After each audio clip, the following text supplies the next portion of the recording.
Je pense qu'il a répondu à bon nombre des préoccupations que nous pouvions avoir, notamment nous expliquant que ce confinement allait devoir utilement durer, puisque malheureusement, je dirais, on ne peut pas faire autrement.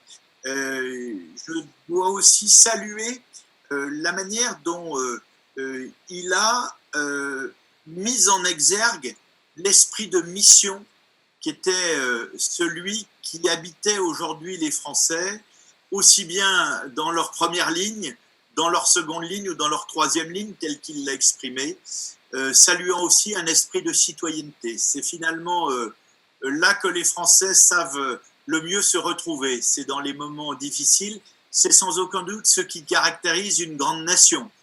Et puis j'ai retenu de son intervention le fait que nous aurions un déconfinement contraint. C'est-à-dire qu'on nous fixe le début mai, le 11 mai, mais il n'est pas dit que nous n'allions pas plus loin, en cas de nécessité. Ce que j'ai aussi perçu, c'est que nous, les élus, nous allions devoir organiser aux côtés de l'État ce déconfinement contraint. Se pose la question de nombreux maires ce matin de la manière dont le retour à l'école va être possible. Est-ce que ça sera des demi-classes? Comment la cantine scolaire va être organisée? Comment les mariages vont pouvoir se tenir? Est-ce qu'il y aura un nombre d'invités limité? Est-ce qu'on aura un retour à des sépultures plus classiques? Parce que beaucoup de familles attendent. Alors, sans aucun doute, ce sont des précisions qui vont venir par les ministères de tutelle dans les jours à venir.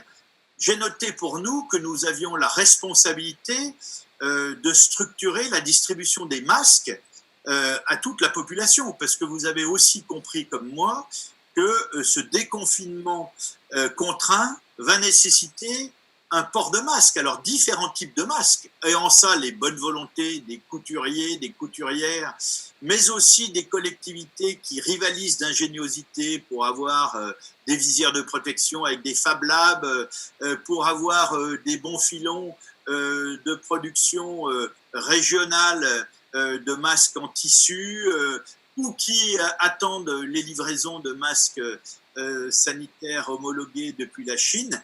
Eh bien, c'est toutes ces missions-là qui nous incombent aussi, que l'on doit encore plus structurer qu'on a commencé à le faire. Voilà, donc on a encore du travail, de l'agilité, mais je le dis bien, avec le sentiment d'une nation réunie. J'ai eu l'occasion de le déclarer l'autre jour, dans lequel, pour l'instant, je ne perçois pas trop de politique aérienne. Et pourvu que ça dure, parce que je ne sais pas vous quand vous levez le matin, mais moi, mes réflexions ne se fondent jamais en stratégie politicienne en ce moment. On est plutôt dans l'intérêt général, point final, et c'est ce qui doit perdurer.